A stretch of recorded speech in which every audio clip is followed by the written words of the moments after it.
Manchurian તો બધા જના favourite છે. તો આજે મંચુરિયન જેવું જ આપણે સોયા મંચુરિયન બનાવીશું.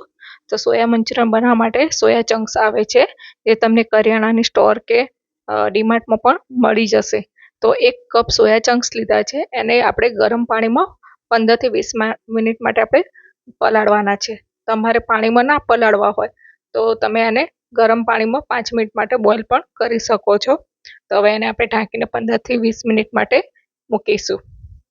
તો હવે 15 થી 20 મિનિટ પછી તમે જોઈ શકો છો કે આપણા સોયા ચંક્સ ફૂલી ગયા છે અને સોફ્ટ પણ થઈ ગયા છે. તો હવે આપણે એમાંથી પાણી નિતારી લેવાનું છે. અહીંયા એકદમ કોરા નથી ડ્રાય કરવાના, કારણ કે એમાં આપણે કોટિંગ કરવાનું છે. તો આ રીતે બધા સોયા ચંક્સમાંથી પાણી નિતારી લઈશું.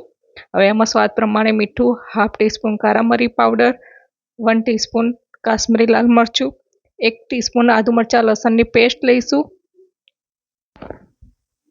ત્યારબાદ સેજવાન કે ચીલી સોસ 1 ચમચી, 1 ચમચી સોયા સોસ અને 2 ચમચી કોર્નફ્લોર અને 1 ચમચી મેદો લઈશું અને સારી રીતે સોયા ચંક્સના કોટિંગ કરી લેવાનું છે. આ રીતે આપણે કોટિંગ કરી લઈશું. તો બધો જ મસાલો બધા ચંક્સ ઉપર સારી રીતે કોટ થઈ જાય એ પ્રમાણે કરવાનું છે. હવે આને આપણે ફ્રાય કરવાના છે. તો એક કડાઈમાં ગરમ તેલ થાય એટલે આ રીતે એક છૂટા છૂટા સોયા ચંક્સને આપણે ફ્રાય કરી લેવાના છે. તો આ રીતે બધા જ આપણે જેટલા કડાઈમાં એડ થાય એટલા આપણે નાખીશું. તો 2 મિનિટ પછી આપણે એને પલટાવી લઈશું. લગભગ 2-3 મિનિટની અંદર આપણા સોયા ચંક્સ ફ્રાય થઈને એકદમ ક્રિસ્પી બની જાય છે.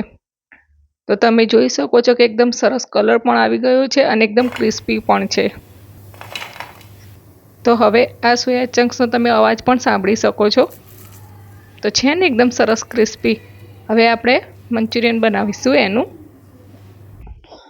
તો સૌથી પહેલાં એક કડાઈમાં આપણે 2 ચમચી તેલ લઈશું. એની અંદર આદુ અને લસણ ઝીણા સમારીને લીધા છે અને 2 નંગ મરચાં ઝીણા સમારેલા.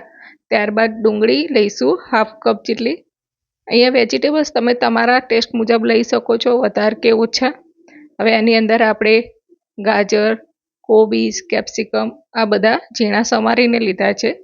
હવે એની અંદર આપણે સ્વાદ પ્રમાણે મીઠું, કાળા મરી powder ½ teaspoon, 1 teaspoon chilli sauce અને 1 ટીસ્પૂન સોયા સોસ લીધો છે અને 1 ચમચી કાશ્મીરી લાલ મરચું અને 2 ચમચી જેટલો કેચઅપ લીધો છે અને એને સોતે કરી લઈશું. હવે સાઈડમાં આપણે 1 ચમચી કોર્નફ્લોરને થોડું પાણી રેડીને એની સ્લરી બનાવી લઈશું. ત્યારબાદ જે આપણું વેજી ચડે છે એમાં એ સોસને સ્લરી એડ કરીશું અને ત્યારબાદ જે આપણે સોયા ચંક્સ પલાળીને રાખ્યા હતા એ પાણી અડધો કપ જેવું એડ કરીશું. અહીંયા જો તમારે વધારે ગ્રેવી રાખવું હોય તો તમે થોડું પાણી વધારે રેડી શકો છો. ત્યારબાદ એમાં સોયા ચંક્સ એડ કરીશું અને 2 મિનિટ માટે થવા દઈશું. તો જુઓ, લાગે છે ને એકદમ સરસ બહારના મંચુરિયન જેવા. ત્યારબાદ 1 ટીસ્પૂન વિનેગર એડ કરીને આપણે સર્વ કરીશું. તો તમે આની જોડે જો લીલી ડુંગળી હોય તો એનાથી ગાર્નિશ કરી શકાય છે.